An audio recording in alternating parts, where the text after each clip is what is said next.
Nós estamos hoje fechando a nossa primeira série do ano, está acabando aqui também o primeiro mês do ano, né? Então estamos aqui no último dia, né? Hoje é o último domingo e último dia de janeiro, né? Então, uma das coisas que eu fiquei pensando, semana passada a gente trabalhou a ideia dos frutos, né?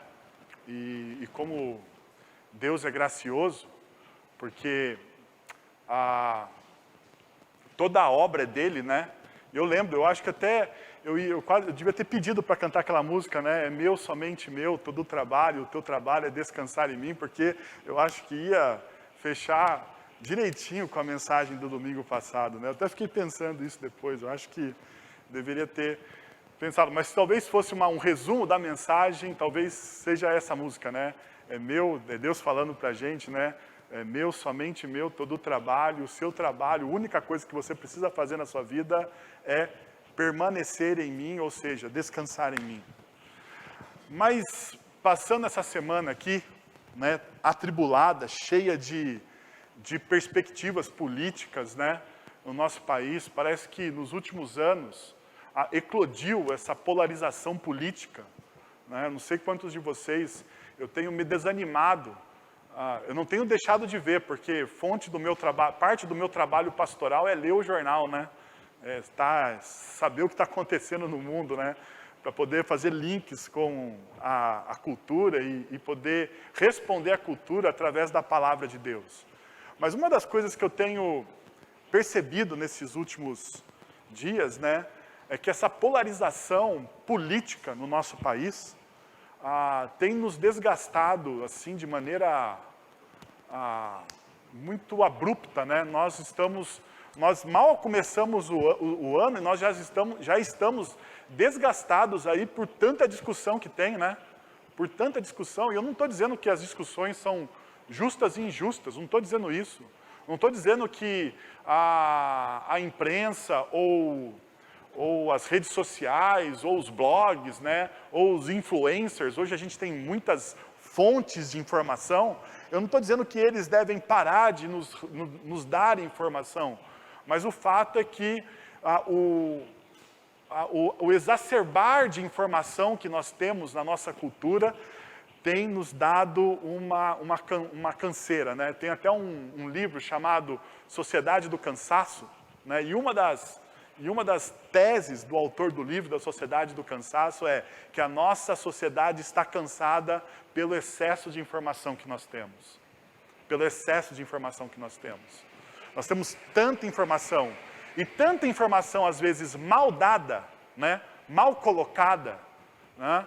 Como nesses últimos dias nós tivemos aí uma enxurrada de críticas e defesas ao governo federal por uma informação mal lida, né? Mal dada. E quando uma informação é mal... E olha só, não estou defendendo o governo federal não, tá?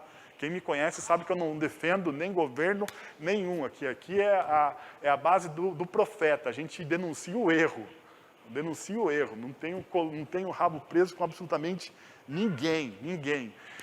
Mas o fato é que quando você dá uma informação mal dada, né, você gera esse cansaço, você gera esse estresse, né? E uma das coisas que eu tenho percebido é essa falta de esperança, né?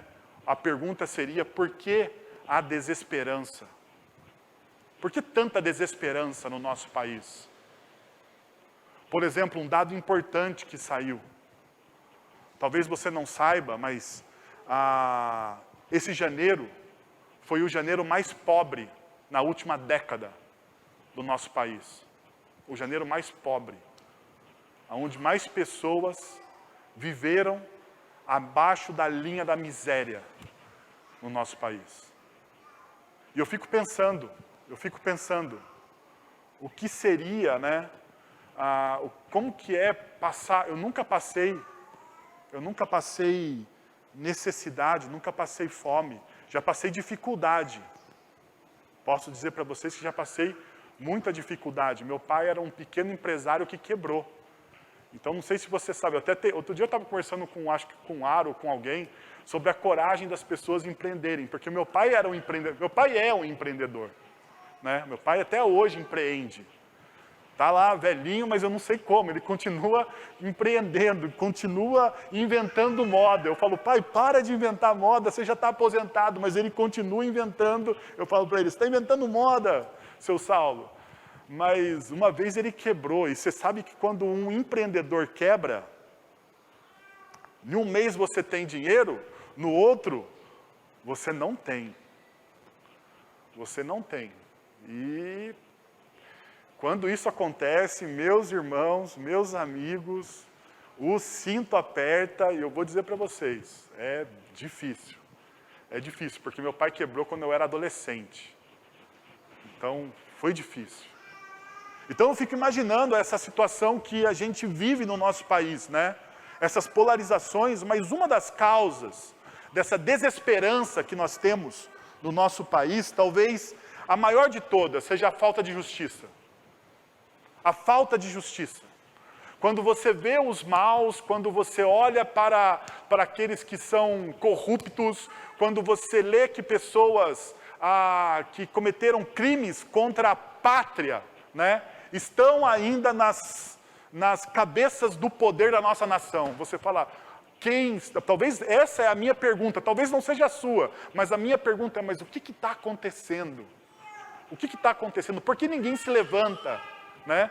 Ou quando a gente vê a impunidade mesmo, a impunidade de vários crimes que acontecem na nossa cidade, no nosso país, né? A taxa de resolução de homicídios no nosso país, ela é ínfima para o número de homicídios.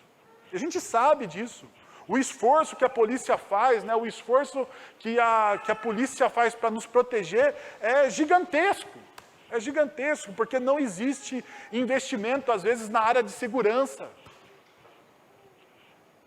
E talvez no nosso país, né, a gente chegue à conclusão de que o crime compensa.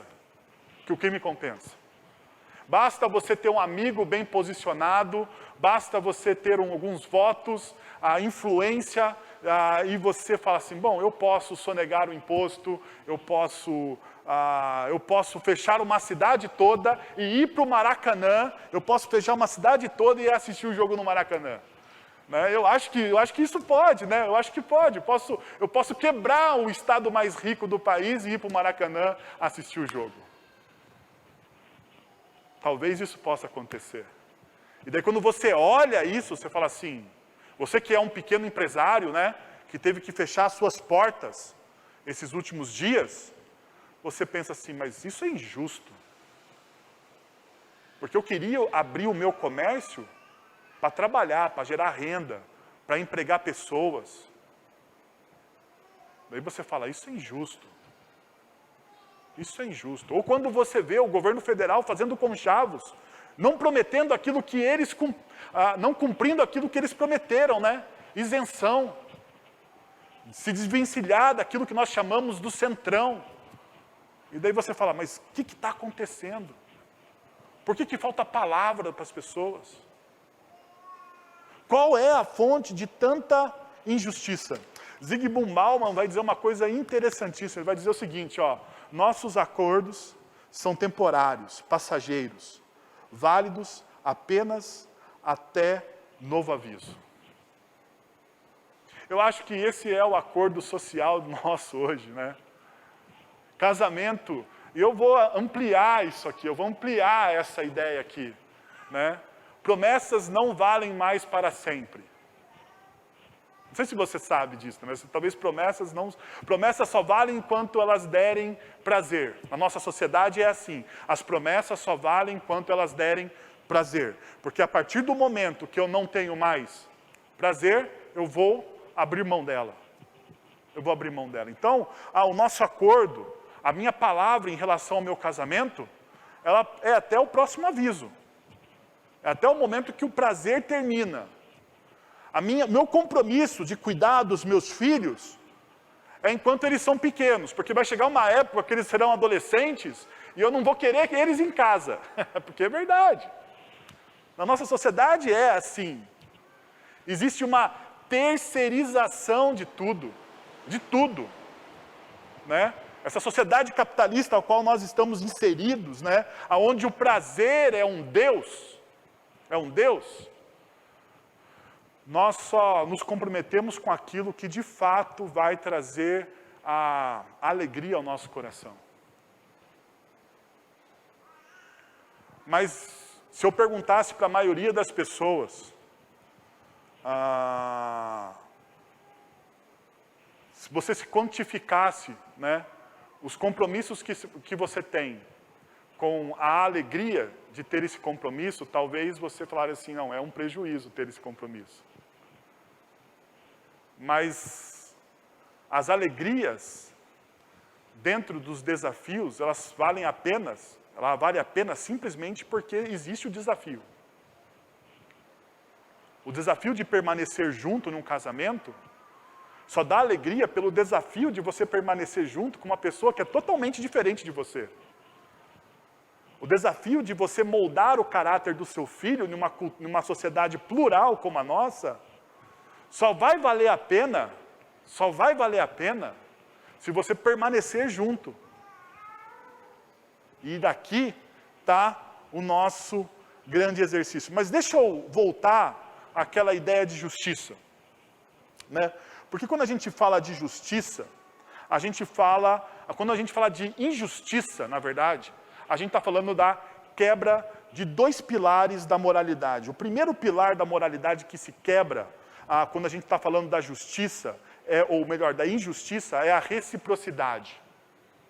E a reciprocidade tem a ver com o significado de dar e receber, ter o seu conceito de mutualidade, ou seja, de compreensão. Para ter justiça, eu preciso enxergar de todos os lados. Eu preciso ter uma multivisão. Para ter compreensão, eu preciso ter uma multivisão. Eu preciso aprender a olhar as situações do ponto de vista do outro. Eu preciso sentir do ponto, né, do sentimento que o outro tem. Eu não posso simplesmente sentir e olhar com o meu próprio ponto de vista. Eu tenho que me desensimesmar. Para que justiça seja feita, eu preciso olhar de cima.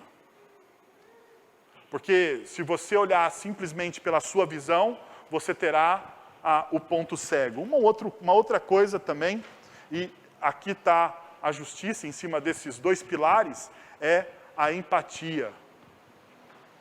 E a empatia tem a capacidade de compreender emocionalmente e de se identificar com a pessoa. É de você entrar na pessoa. Né? O fato de você realmente se identificar. Você olha e ao invés de você ver uma outra pessoa, um desconhecido ali, você se vê naquela situação.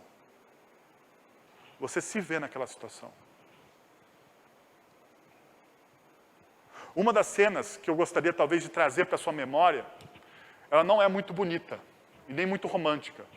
Porque eu acredito que o romantismo cria utopia e estraga a vida. Eu gosto de lidar com a realidade, né? Uma das cenas que mais me chocaram nos últimos anos foi quando o filho de um amigo meu faleceu. E esse menino tinha 3 anos de idade. Era o Nicolas, filho do pastor Sauro. Morreu de leucemia. Uma morte longa, né? Porque o câncer se alastrou devagar, quimioterapia, vendo a criança definhar. E eu lembro que uma das situações mais difíceis para mim foi no dia do velório. O Nicolas tem a idade do Arthur, ou teria hoje a idade do Arthur. Então eu tinha em casa um menino de 3 anos. Então quando eu entrei no cemitério, ali na capela do cemitério, para cumprimentar o Sauro e a Dani, eu me vi nele. E eu vou falar para vocês, eu não consegui chegar no caixão.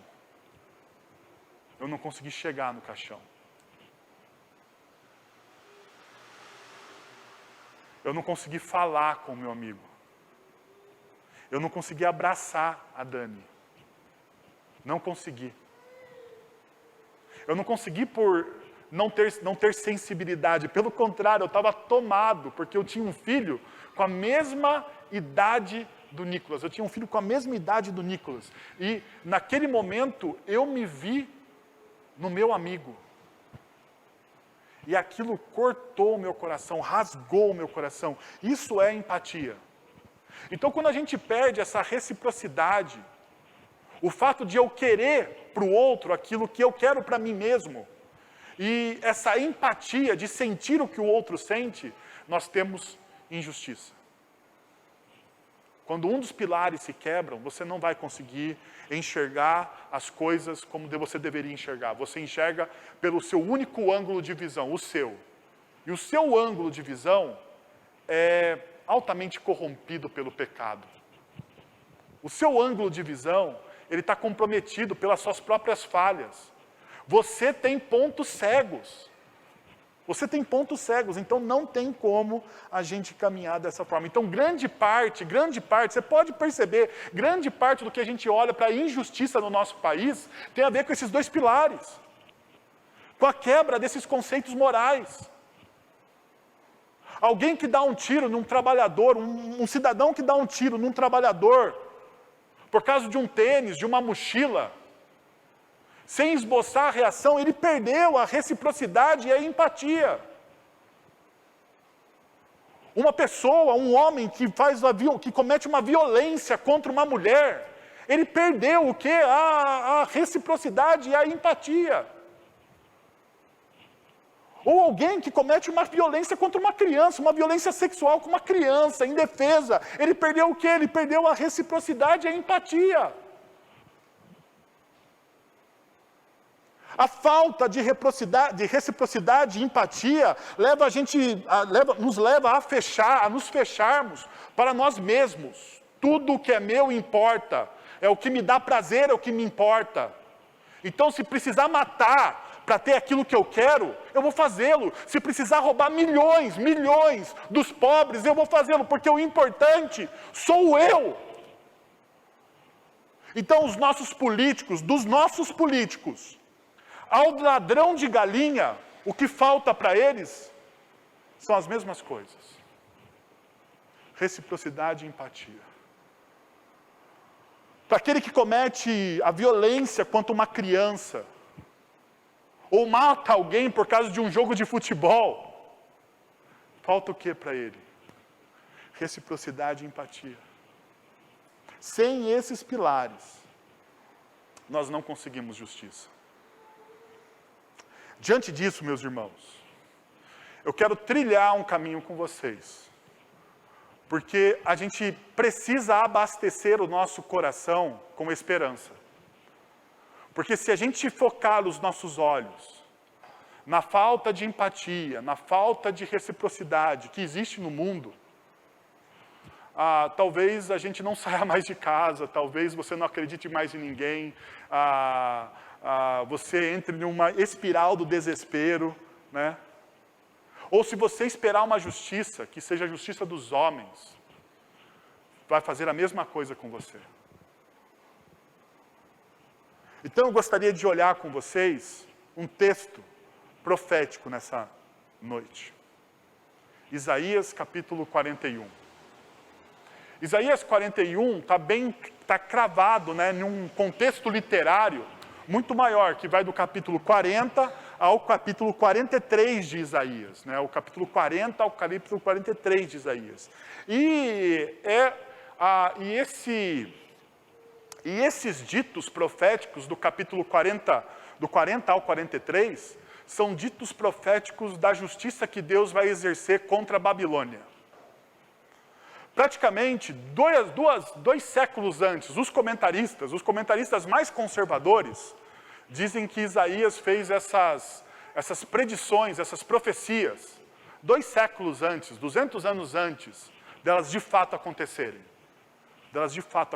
Então, uma primeira coisa que você pode perceber é que Deus vai fazer justiça no seu tempo. Não no nosso tempo, mas no tempo dele, né? Isso tem a ver com a soberania dele. Mas presta atenção, para você entender o contexto do texto que nós vamos estudar, em 1597, Nabucodonosor levou um grupo de israelitas cativos para a Babilônia. E também outros grupos nos anos seguintes. Então, em 597 antes de Cristo, Nabucodonosor invade o território dos judeus e começa então a deportar. Você vai ter como fato histórico, bíblico desse livro, você vai ter o livro de Daniel, por exemplo. Daniel é um que é deportado, é um desse grupo que é deportado, talvez o primeiro grupo, dizem os comentaristas. Ele sai de Jerusalém e vai para a Babilônia. E agora não se engane, apesar de você ter alguns livros, como o livro de Daniel e outros livros que falam do sucesso de alguns judeus dentro da Babilônia, o regime babilônico foi extremamente corrupto e também opressor. Extremamente. Tanto que Nabucodonosor, uma das coisas que ele faz, e você vê isso no livro de Daniel, ele deporta todos os jovens com saber, com um grande conhecimento científico. Isso está lá no livro de Daniel. Ele escolhe os melhores entre os melhores. E uma das coisas que os babilônicos faziam, ou melhor, duas coisas que os babilônicos faziam. Uma era destruir a língua materna. Para destruir um povo, você faz o quê? Destrói a sua língua. A outra coisa que os babilônicos faziam era, para você destruir a identidade de um povo, você destrói o quê? A sua religião. Quando você destrói a língua de um povo e a religião de um povo, você destrói a identidade de um povo. Então, voltando, e também outros grupos nos anos seguintes, através das sucessivas deportações, destruiu a cidade, saqueou os tesouros do templo, privou Israel de sua terra, ou seja, ele devastou a terra de Israel, destruiu as muralhas de Jerusalém. Era o início do tempo no exílio da Babilônia. Talvez um dos exílios mais duros do povo de Israel. E daí a gente tem o contexto do nosso texto. E a primeira coisa que eu gostaria de mostrar para vocês é que existe um confronto. Olha o que diz o verso 1, e o verso 1 já começa. Calem-se diante de mim, ó ilhas, que as nações renovem as suas forças, que elas se apresentem para se defender. Vamos encontrar-nos para decidir a questão. Olha só o que Deus está fazendo. Primeira coisa, calem-se diante de mim, ó ilhas. O julgamento terá início. O julgamento terá início. É interessante que essa ideia aqui, a palavra calem-se, é um imperativo. E ele é um termo jurídico. É a ideia de quando um juiz, ele entra no tribunal e todos ficam calados. Tem aquela sensação também de que a ameaça foi feita. A ameaça foi feita. Não sei se você já passou por isso, né, mas talvez tenha passado. Eu, com certeza, já passei. Quando você está lá no colégio, né, e você se envolve em uma briga, né, e o cara que é um pouquinho mais forte que você, e você conseguiu fugir dele por uma graça e misericórdia de Deus, ele chega na classe, olha para você e fala assim, depois da aula, tá bom? Você está entendendo, né? Depois da aula, é mais ou menos essa ideia aqui também, para você ter uma imagem do que significa o que Deus está falando aqui para o povo babilônico. Porque essa primeira parte do texto está dirigida aos babilônicos. As ilhas de vocês, os seus domínios, fiquem calados. Vocês não vão gritar mais. Vocês não vão falar mais. Porque agora eu estou entrando na história. Olha só o que a outra parte do versículo diz. Que as nações renovem as suas forças. O que o texto está dizendo? Tomem fôlego. Tomem fôlego, pois um confronto irá começar. Renova a sua força aí, respira fundo, porque agora a gente vai demandar das coisas. Por fim, você vê o último imperativo. Vamos encontrar-nos para decidir a questão. Prepare-se para apresentar a sua defesa. Vamos nos encontrar para decidir essa questão. Vocês oprimiram, vocês passaram da medida, e agora eu vou fazer justiça. E agora eu vou fazer justiça. É interessante porque Isaías vai mostrar para nós um Deus santo. E santidade de Deus tem a ver com justiça. Justiça e santidade são coisas que caminham juntas. Deus, ele não vai ser santo se ele não for justo. Santidade e justiça são coisas que elas não podem estar desvinculadas. Ou seja, na sua vida isso também precisa ser uma verdade. Se você quer buscar a santidade, você precisa exercer o quê? Justiça. E justiça tem a ver com reciprocidade e empatia. E justiça tem a ver com reciprocidade e empatia. Então, se você deseja ser justo, ou ser santo, melhor dizendo, você precisa buscar essa justiça. Uma outra coisa que Isaías vai nos apresentar, principalmente nesse bloco de texto de 40 a 43, é que Deus é aquele que vê e ouve todas as coisas. Deus, ele vê e ouve todas as coisas, ele ouve todas as conversas, ele percebe todos os conchavos, não tem nada escondido diante de Deus. Não precisa fazer escuta telefônica da Polícia Federal. Não, Deus já sabe o que os políticos estão tramando. Não precisa sair foto no jornal de que o prefeito estava na final da Libertadores. Não precisa, porque Deus já sabe a intenção do coração desse cara. Não precisa de exposição, porque Deus está olhando todos os detalhes. E Isaías vai mostrar que Deus, ele está por dentro de tudo. Por dentro de tudo. Uma outra coisa que Isaías me mostra, e esses versículos me mostram, é que a tolerância de Deus, ela tem limites. Deus tolera. Deus é benigno, a gente viu isso no Salmo. Mas porque Ele é justo e santo, a sua justiça e santidade faz com que a sua tolerância tenha limites. Nós vemos isso como um Sodoma e Gomorra. Não é? Não sei se você lembra dessa história, mas diz o texto bíblico que toda a maldade chegou aos ouvidos de Deus. Toda a maldade de Sodoma e Gomorra subiu até Deus. E daí ele vai exercer justiça. E não pense, não seja inocente de você fazer uma leitura puritana de Sodoma e Gomorra, pensando que o problema de Sodoma e Gomorra era a questão da sexualidade somente. Havia muita corrupção em Sodoma e Gomorra. Basta você olhar o texto bíblico. Da mesma forma, o próprio povo de Israel, muitas vezes, ele passa por um momento da ira, ou ele passa por disciplina. Por quê? Porque a tolerância de Deus chegou no limite. Então perceba uma coisa. O amor de Deus, ele superabunda. É gracioso. Mas esse amor que Deus tem por nós, ele não está despido de justiça. O bom da justiça de Deus é que essa justiça, ela é recíproca e ela é empática. Mas ela não deixa de ser o quê? Justiça. Ela não deixa de ser justiça. Uma outra coisa que Isaías me mostra é que Deus vai intervir na história.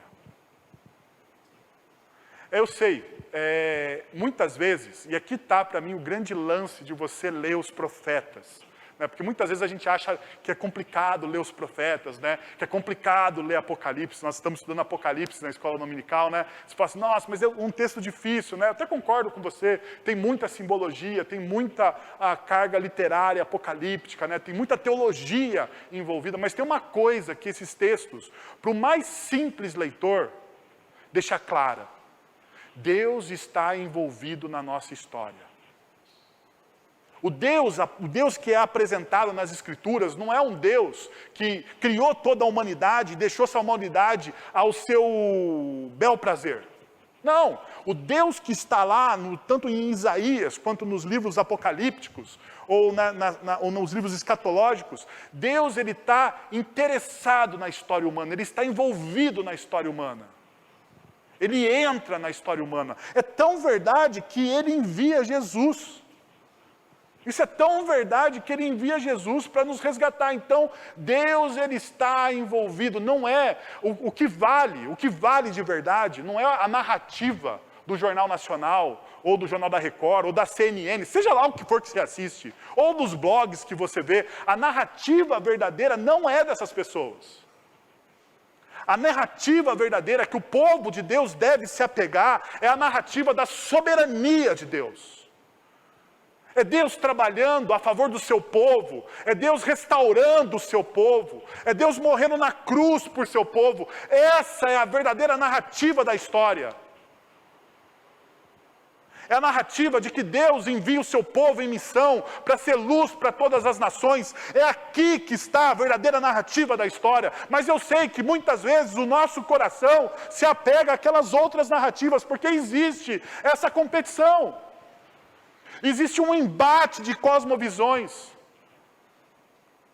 E nesse embate de cosmovisões, o nosso coração deve se apegar àquilo que as Escrituras dizem sobre Deus. Mas o grande problema é que muitas vezes nós não sabemos o que a Escritura diz a respeito de Deus soberano. Muitas vezes nós duvidamos desse caráter, do caráter bom e santo e justo desse Deus. E nós então queremos resolver as coisas da nossa maneira, da nossa forma, do nosso jeito. Então a gente perde a oportunidade de experimentar de maneira íntima a glória de Deus. O texto continua, e daí a gente entra no momento dos argumentos, porque se existe um confronto, a gente lembra, está diante do juiz, e agora tem os argumentos. Olha o que diz o verso 2 e 3. Quem despertou o que vem do Oriente e o chamou em retidão a seu serviço, entregando-lhe nações e subjugando reis diante dele? Com a espada ele reduz a pó, com o arco os dispersa como palha. Ele os persegue e avança com segurança, por um caminho que seus pés jamais percorrerão. Olha só que interessante. Quem despertou o que vem do Oriente? Quem chamou em retidão? São 3 perguntas, a gente não vê isso no português, né, muitas vezes, mas no hebraico são 3 perguntas. Quem chamou? Quem despertou? Quem entregou? Quem está fazendo todas essas coisas? Porque o mais importante nas Escrituras não é quem está fazendo, mas é quem determinou que essa pessoa vai fazer. Existe uma pergunta anterior. Quem é o herói? O importante nas Escrituras não é quem é o herói. É quem determinou, quem chamou, quem escalou esse herói. E o texto está falando exatamente sobre isso. Porque esse texto, ou essa profecia, está falando sobre Ciro II, rei da Pérsia, 559 a 530 a.C. Ele teve um dos maiores reinados da antiguidade. Ele conquistou a Babilônia em 539 a.C. Então ele começa a sua conquista da Babilônia, ou melhor, ele pulveriza, como o texto diz, né? Ele pulveriza a Babilônia, porque os historiadores dizem que Ciro, quando ele marcha, né, para a capital babilônica, os babilônicos, de medo, eles não oferecem resistência alguma. Simplesmente ele chegando. Ele entra. Agora perceba o que o texto está dizendo. Quem chamou? Quem despertou Ciro? Quem chamou Ciro para servir? Quem lhe entregou as nações na mão dele?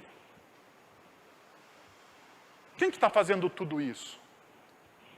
Quem está trabalhando nos bastidores? E nós não estamos vendo. Porque o texto está fazendo essa pergunta. Olha, não é Ciro que está fazendo isso de maneira aleatória. As coisas não estão acontecendo por acaso. Alguém está costurando nos bastidores todos os eventos da história. A pergunta é, quem?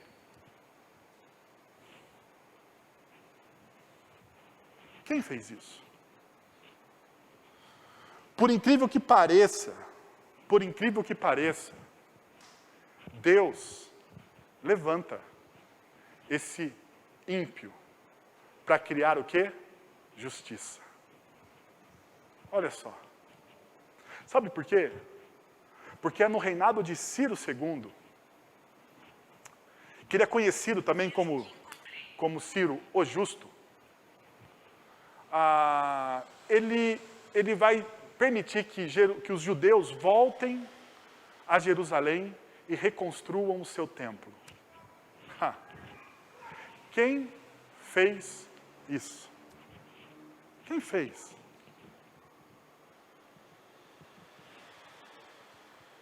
Você crê que Deus pode usar um ímpio para abençoar o seu povo?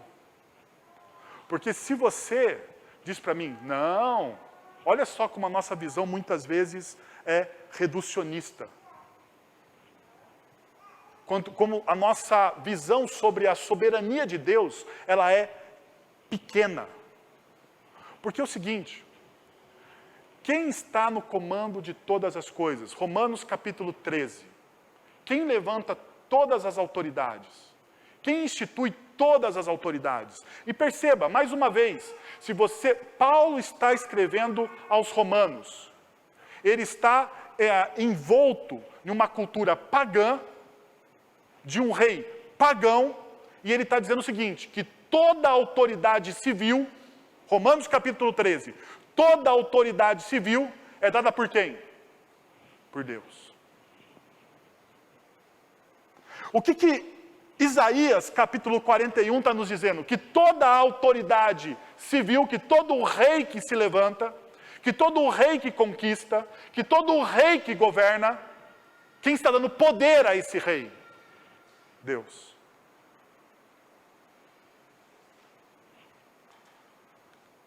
Agora eu fico irado quando eu vejo evangélicos criando uma idolatria por pessoas. Seja quem for, da esquerda ou da direita, porque se no momento dos mais conservadores criam uma idolatria pelo governo atual, os progressistas no governo passado criaram uma idolatria pelo PT e pelo Lula. Falaram da simplicidade do Lula, eu sei, está lá, está tudo escrito no jornal. Basta você fazer uma pesquisa rápida na internet. E daí você tem uma idolatria por pessoas, você tem uma idolatria por regimes políticos, você tem uma idolatria voltada para coisas humanas, e que são falhas. E a gente vai achar que se tiver um presidente cristão, o nosso povo vai ser mais feliz. O nosso povo vai ser mais feliz e terá justiça se o Evangelho de Deus, o Evangelho pleno de Deus, a soberania plena de Deus for ensinada e pregada nas nossas igrejas, ensinada e pregada nas nossas escolas, e que isso deve invadir o mercado de trabalho com a nossa vida, com a vida em missão. E não é tendo um governo impondo as coisas. Isso aconteceu com Constantino. E a pergunta é, deu certo? Deu certo o imperador impor o culto cristão a todas as nações? Não deu certo, gente. Nós devemos nos livrar dessa idolatria. Porque quando a gente pergunta quem fez isso, a única resposta que nós temos é que Deus fez. Perceba os argumentos. Quem fez tudo isso? Quem chama as gerações à existência desde o princípio? Quem está chamando? Eu, o Senhor, sou o primeiro. E que sou eu mesmo como os últimos. Ou seja, o que é verdade sobre Ciro e as suas conquistas é verdadeiro para todos os movimentos da história desde o início. Todos são de Deus, por incrível que pareça. Quem está por detrás das tragédias? Quem está por detrás das pandemias? Hoje nós estávamos estudando o Apocalipse capítulo 15. O texto de Apocalipse capítulo 15 diz que existem 7 anjos com 7 pragas. Não é isso? Quem ordena as pragas sobre o mundo? Deus. E a gente fica dando poder ao diabo. Olha como a nossa cosmovisão, ela é pequena, limitadora de Deus. Olha como a gente deforma o Evangelho. Porque a forma com que vou dizer para vocês, eu quero que isso talvez isso você deva gravar isso na sua cabeça, no seu coração, na sua mente. A sua cosmovisão, a visão que você tem de Deus, vai determinar, presta atenção, a sua cosmovisão a respeito das Escrituras, a respeito da ação de Deus na história, vai determinar a forma com que você vai viver. Está entendendo? Então assim, se eu tenho uma visão míope de Deus, a minha espiritualidade, a forma com que eu testemunho, que eu vivo, vai ser o quê? Míope. Se você tiver uma visão pequena, de um Deus pequeno, de um Deus que está restrito aos 4 paredes do templo, que está restrito a este momento de culto, qual que é a forma da sua espiritualidade? É essa. Agora, se você tem uma visão de que Deus, Ele é o Senhor de toda a história, que toda a narrativa bíblica, de Gênesis a Apocalipse, é a verdadeira narrativa da história da humanidade, e que essa narrativa é a narrativa que importa para a gente, é a que importa, é a qual o meu coração deve se apegar. Como que você vai viver o seu testemunho? Você percebeu isso? O grande problema nosso é que, muitas vezes, a nossa espiritualidade, o nosso senso de missão é muito pequeno. O Deus a quem você serve está distorcido.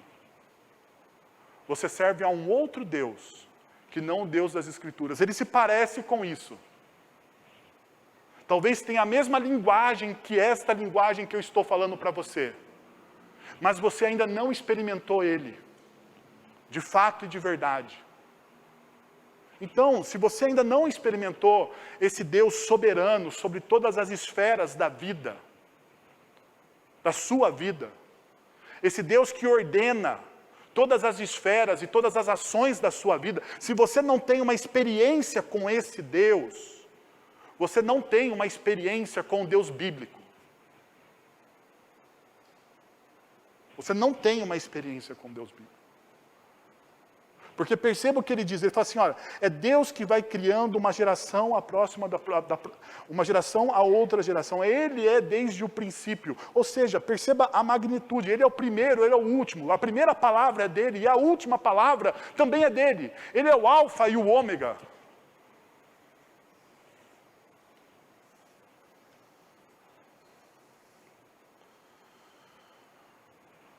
E daí a gente percebe, diante dos argumentos que o próprio profeta coloca, a gente vai perceber o quê? A fragilidade das nossas ações. Olha o que diz o versículo 7. As ilhas viram isso e temem. Os confins da terra tremem. Eles se aproximam e vêm à frente.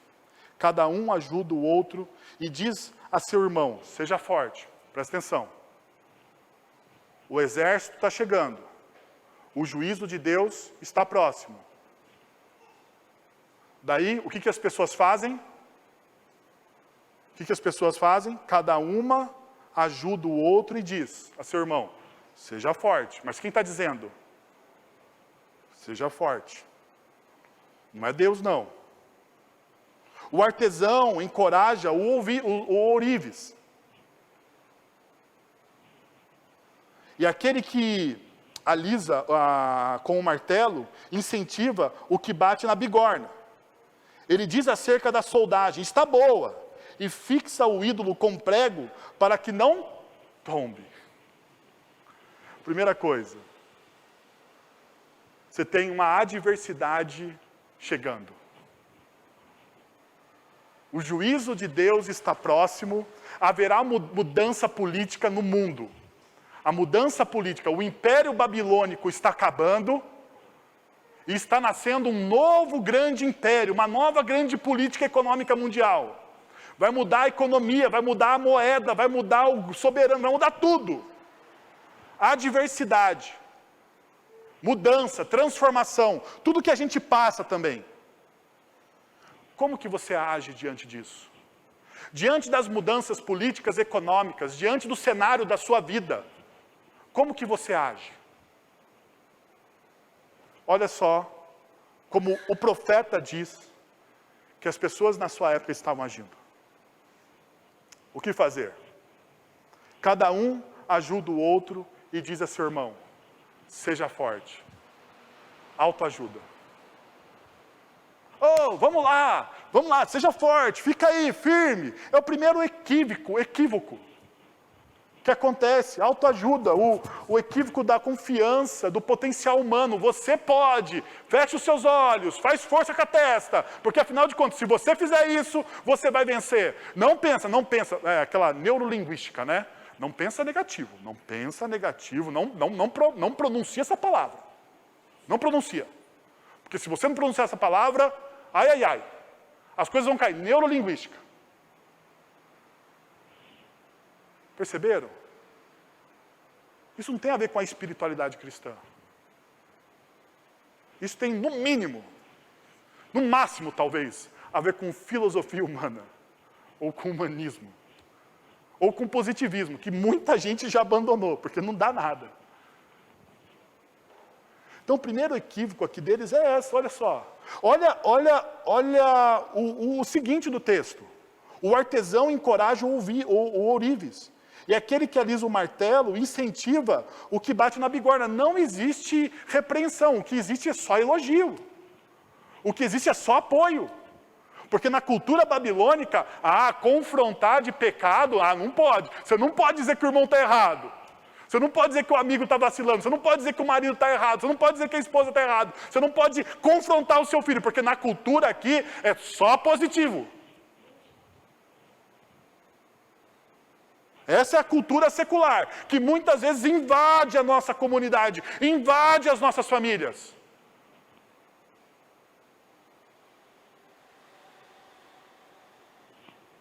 Com todo respeito a qualquer pedagogo que esteja aqui presente. Mas vocês perceberam o desastre das últimas gerações? O desastre que é. Eu tenho um filho de 7 anos e um de 3, que dão muito trabalho para serem educados à moda antiga. Porque em casa é old school. É escola antiga. Se é que você está me entendendo. Porque olha o desastre. Eu vejo pais passarem vergonha com seus filhos. Vergonha. Eu não sei, mas eu tenho vergonha alheia. Não sei se você tem vergonha alheia. Eu fico envergonhado pelo outro. Eu fico. E às vezes eu vejo como o filho se comporta diante do pai. Mas a pedagoga diz que a gente não pode contrariar. A gente tem que dar liberdade. Liberdade para ele escolher. Mas como que uma criança de 3 anos sabe que é bom? Então quer dizer que se eu pôr um vidro de veneno na frente da criança, e um litro, Coca-Cola é veneno também, mas tudo bem, você põe a Coca-Cola e 1 litro de veneno, que dá na mesma, né? Tô brincando, a Coca-Cola vai eu vou ser processado pela Coca-Cola agora aqui. Mas daí você tem lá a Coca e o veneno.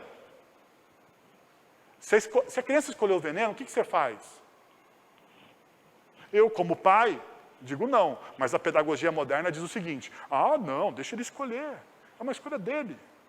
A liberdade, ele precisa experimentar as coisas.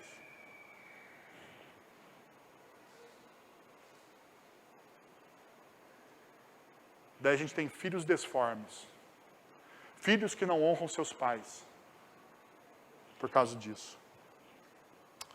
O texto continua dizendo, um segundo equívoco, idolatria. Perceba, olha a ironia no final, a ironia no texto final. E fixa o ídolo com o quê? Com um prego para que ele não tombe. Agora, eu sempre penso o seguinte, porque assim, muitas vezes, nós olhamos para... Quando a gente fala de idolatria, a gente pensa o seguinte: não, idolatria é o ídolo que alguém tem, idolatria é X, Y, Z, né? A gente sempre tem uma visão de idolatria. O fato é que a gente precisa aprofundar essa visão de idolatria que a gente tem. O que é um ídolo para você? O texto nos ensina que um ídolo é tudo aquilo que toma o lugar de Deus na sua vida. É tudo aquilo que você coloca a sua confiança.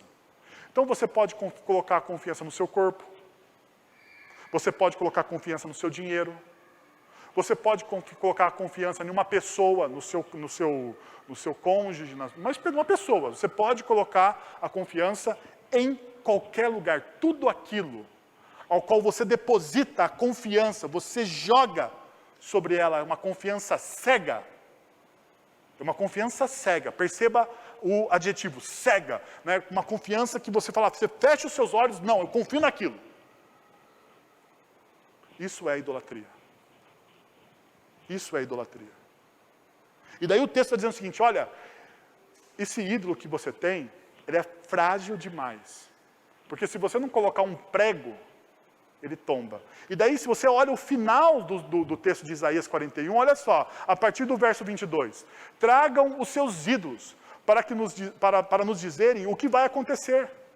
Tragam os seus ídolos para dizer para a gente o que vai acontecer. Que eles nos contem como eram as coisas anteriores, para que as consideremos e saibamos o resultado final. Ou que nos declarem as coisas vindouras. Revelem-nos o futuro, para que saibamos que eles são deuses. Olha a ironia do profeta, olha, chama o seu ídolo para lhe falar das coisas, para ele te revelar o seu futuro. Aonde você está? O que ele está dizendo? Você confia no dinheiro? Você pode dizer, eu confio no dinheiro, eu confio no meu trabalho. Ok, então o seu dinheiro, o seu trabalho, podem dizer que no final dessa semana você vai estar vivo? O seu dinheiro, o seu trabalho, o seu relacionamento, no final dessa semana, vai dizer para você, não, você vai estar bem e vivo ao final dessa semana. Eles podem fazer isso, porque é o que o texto está dizendo. Porque se eles não têm essa capacidade, eles não são deuses. Agora, perceba que o texto continua dizendo, faça alguma coisa, boa ou má, para que nos rendamos, cheios de temor. Mas vejam só, eles não são nada e as suas obras são totalmente nulas. Detestável é aquele que os escolhe. Eles são más, totalmente nulas. Detestáveis. Bom, todo o texto de juízo, biblicamente falando, tem graça. Então, Deus chama a sessão do tribunal, Deus coloca os argumentos, Deus expõe a fragilidade e Deus, então, demonstra a sua graça. Olha o que o texto vai dizer a partir do verso 8 e 9. Você, porém, ó Israel, meu servo Jacó, a quem escolhi, vocês, descendentes de Abraão, meu amigo, eu os tirei dos confins da terra, e de seus recantos mais distantes eu os chamei e disse, você é meu servo, eu o escolhi e não o rejeitei. Perceba, a quem escolhi, afeto e aliança, descendentes de Abraão, meu amigo, que traduzindo, a tradução literal é meu amado, ainda ele diz o seguinte lá, olha, eu os chamei, eu os convoquei, não importa onde você se encontre na sua história, o amor de Deus vai te encontrar, porque eu te chamei, eu chamei você, não importa qual o momento da sua vida, eu chamei, final do texto, eu o escolhi e não o rejeitei. Não importa a sua história. Não importa a sua história, porque afinal de contas o que importa é a minha graça, é a minha escolha. Você é uma escolha minha. Aqui está o grande sentido da graça de Deus, porque eu não sou escolhido pelos meus méritos, eu não sou escolhido pela minha performance, eu não sou escolhido porque sou bom o bastante ou não. Não, eu sou escolhido porque Ele graciosamente escolheu a mim e a você, graciosamente, independente dos seus pecados. Ele não está olhando os seus pecados, Ele não está olhando a sua performance, Ele está olhando você. Você. É isso que Ele faz. Você é o amado dEle. Você é o escolhido dEle. Você é o chamado dEle. E dessa forma não existe rejeição.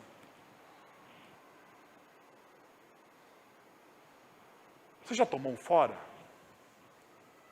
Eu já tomei um fora de uma namorada. Eu conto isso agora com alegria, porque eu tenho uma mulher muito melhor do que ela. Né? Graças a Deus por isso. Que ela não me ouça na transmissão. Que já são 2 processos, a Coca-Cola e uma ex-namorada. Já imaginou? Mas deixa eu lembrar quando eu tomei o fora. Quando você é rejeitado por alguém, qual é o sentimento que você tem? Quando a pessoa diz assim, é eu que não quero. Mas eu fiz alguma coisa de errado? Não, você é legal, mas é eu que não estou sentindo bem. Viu, mas eu posso fazer alguma coisa para melhorar? Não dá para melhorar. Qual que é o sentimento de rejeição que você tem? Você tem vontade de pular do prédio, da ponte, ir embora, se enfiar sua cabeça no chão, para de sumir. Porque você não foi o escolhido. Agora o que Deus está dizendo aqui para você é o oposto disso. Eu escolhi você.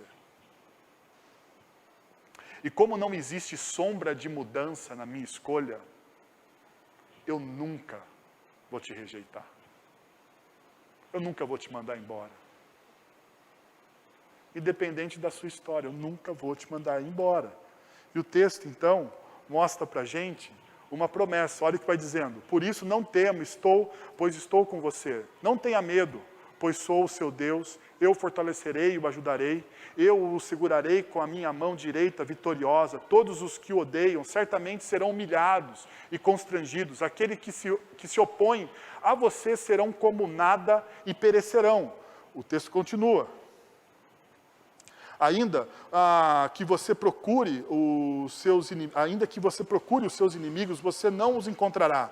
Os que guerreiam contra você serão reduzidos a nada, pois eu sou o Senhor, o seu Deus, que o segura pela mão direita e lhe diz: não tema, eu o ajudarei, não tenha medo, ó verme Jacó, ó pequeno Israel, porque eu mesmo o ajudarei, declara o Senhor, seu Redentor, o Santo de Israel. Deixa eu mostrar para você a moldura desse texto.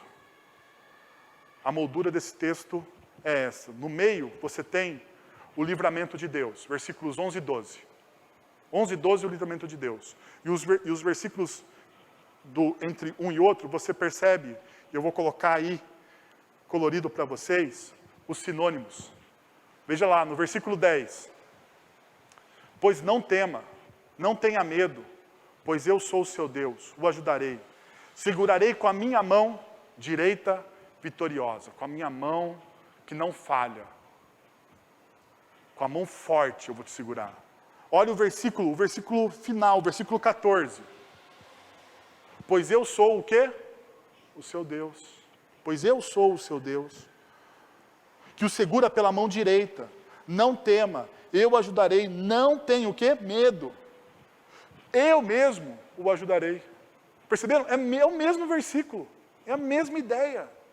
Ele repetindo para o povo gravar, olha, eu estou segurando, eu estou cuidando de vocês, e a gente entende então, olha, não tenha medo, eu sou o seu Deus, eu sou sobre você, eu sou com você, ao seu lado, eu vou te fortalecer de dentro de você, eu te ajudarei contra os seus inimigos, eu te apoiarei, sou o seu suporte, eu suporto você.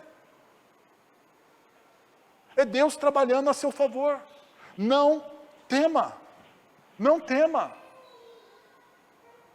Essa é a promessa que Deus tem para nós. Não tema. Não desanime então, não tema, porque eu sou com você, eu estou com você, eu vou fortalecer você, eu vou te ajudar e eu vou te apoiar. E a promessa termina, versículo 14 diz o seguinte: declara o Senhor, eu sou seu Redentor, o Santo de Israel. E daí se você pega os versículos seguintes, versículos de 15 a 16, você será livre, é a temática. Versículo 16b, terá alegria completa. Versículo 17, não terá mais sede. Versículo 18 a 19, você será próspero. Eu sou o seu Redentor. E o que significa eu ser o seu Redentor? Significa que você se torna uma pessoa livre, tem alegria completa, não terá mais sede, e será próspero. E será próspero. Porque esse texto me lembra João 10:10. Eu vim para que vocês tenham vida e a tenham o quê? Plenamente. É isso que Jesus está fazendo, ou que fez na cruz por nós. Jesus, Ele é o nosso Redentor. Nós experimentamos dele, e dele nós temos alegria, liberdade, prosperidade, e Ele mata a nossa sede existencial. Esse é o Evangelho que Deus nos oferece. E é estendido a você também. O ponto aqui, que você precisa refletir, é qual Evangelho você crê. Esse é o ponto aqui desse texto. Qual é a sua cosmovisão? O tamanho do seu Deus? Porque se o seu Deus for pequeno, dificilmente esse seu Deus pequeno será o seu Redentor. Sabe por quê? Porque para redimir você, Ele precisa morrer na cruz. E somente um Deus, do tamanho do Deus que a Bíblia apresenta, pode ser o nosso Redentor. Eu gostaria de convidar você a orar e a buscar a presença de Deus nessa noite.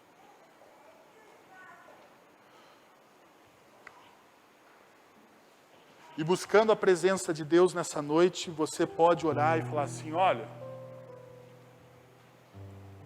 talvez o meu coração está atrelado a tantos deuses, a tantos outros deuses, que eu não reconheço o Deus bíblico. Eu confio em tantas outras coisas. Eu confio no meu emprego, eu confio na minha saúde, eu confio na minha vontade, na minha consciência, na minha sabedoria. confio em tantas coisas, tantas coisas. E eu deixei de confiar nesse Deus soberano que as Escrituras apresentam para nós. Eu deixei de confiar nele. Talvez você precise dar um passo atrás nessa noite. E se voltar para esse Deus que é o Redentor de toda a história. De toda a história. E abraçar esse Redentor. Com a grandeza que Ele tem. Senhor, nós estamos na Tua presença, Pai, e nós queremos Te agradecer pela Tua palavra, Senhor. Tua palavra que é viva e eficaz, Tua palavra que transforma os nossos corações, Tua palavra que regenera, Senhor, a forma com que a gente compreende a vida, enxerga a vida, entende a vida, Senhor. Que o Senhor nos dê a capacidade, Pai, a capacidade de realmente abraçar o Senhor com toda a soberania que o Senhor tem, ó Deus, e nós nos rendermos, ó Pai, ao Senhor como o Senhor é, o Rei de todas as coisas, o soberano, Senhor de todas as coisas, aquele que governa sobre todas as coisas. Nos ajuda, Senhor, na nossa caminhada, nos ajuda com a Tua graça, com a Tua misericórdia, que nós possamos experimentar, ó Deus, da Tua liberdade e da redenção que só existe no Senhor. Em nome de Jesus que nós oramos. Amém.